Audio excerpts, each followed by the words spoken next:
This is the difficult chronicle of Pedro Lopez, known as the Monster of the Andes. His story is not one of mythology, but of real systemic failures. I must give a clear warning that this account includes the harm of children. If you would rather skip this chapter, I understand completely. Please look after yourself. Pedro Alonso Lopez was born in Colombia in 1948 into deep poverty. His childhood was defined by severe abuse and neglect, and at a young age he was cast out onto the streets.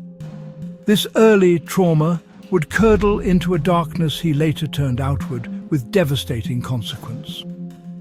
By the 1970s, Lopez was a transient, moving across the Andean region, from Colombia into Ecuador and later Peru.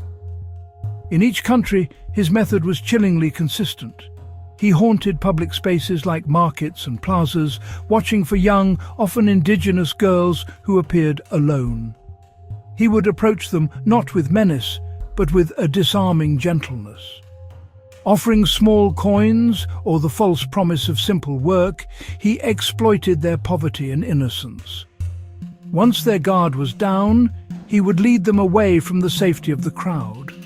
There, in isolation, he strangled his victims, leaving a trail of grief that spanned 3 nations.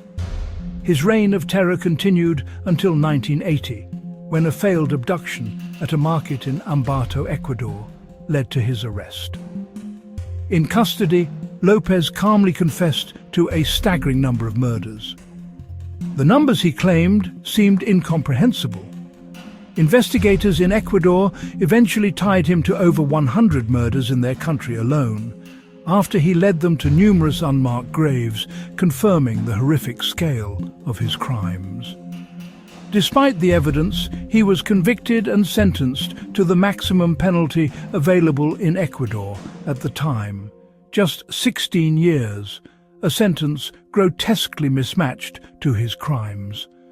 After serving his sentence, he was deported back to Colombia, where he was detained for an older crime and committed to a psychiatric hospital. But the system failed once more. In 1998, he was deemed cured, paid a small fine, and released. Since then, his whereabouts have been uncertain. The man responsible for hundreds of deaths simply disappeared, leaving the families he shattered with no resolution. So why revisit such profound darkness? Because remembering is not about glorifying the perpetrator. It is about honoring the victims and demanding accountability from the systems meant to protect the vulnerable. This story is a stark lesson in how legal and bureaucratic institutions can fail. It forces us to ask how they must do better. This means demanding better data sharing across international borders and providing robust support for missing person investigations, especially in marginalized communities. Most importantly, it means creating better systems of care for vulnerable children before harm has a chance to happen. As a member of a community, please trust your instincts. If you see a child who seems at risk, report your concerns. Support local organizations that provide sanctuary to at-risk children and their families. And if this story has left you feeling distressed, please speak to someone you trust or reach out to a mental health helpline. You are not alone.